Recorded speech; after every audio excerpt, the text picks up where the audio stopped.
Doğal alanlarda yetişen yabani ve yenilebilir bir bitki, Venüs saçı otu. Venüs saçı otu veya baldırı kara otu olarak da geçer ve bilimsel ismi Adiantum capillus veneris'tir. Daha çok duvar ve küçük tepelerde sarılıcı olarak gelişim gösterir.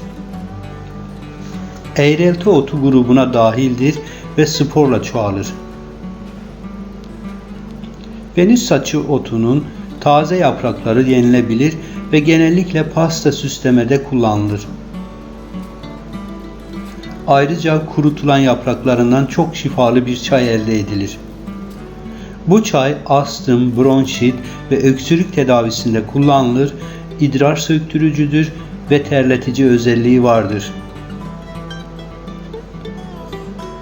Venüs saçı otunun şifalı çayını yapmak için bir tutam kurutulmuş yapraklarından bir bardak kaynar suya konur ve 5 dakika bekletilerek şifalı çay hazırlanmış olur.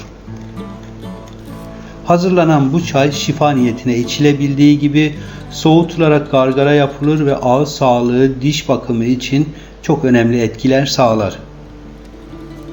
Ayrıca Venüs saçı otunun soğutulan suyu saç bakımı için de kullanılır.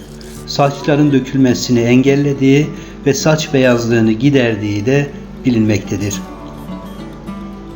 İşte siz de doğada duvar diplerinde gelişen ve yapraklarıyla tanınan bu bitkiyi toplayıp hem taze olarak tüketebilir hem de kurutarak çok şifalı çayını yapabilirsiniz.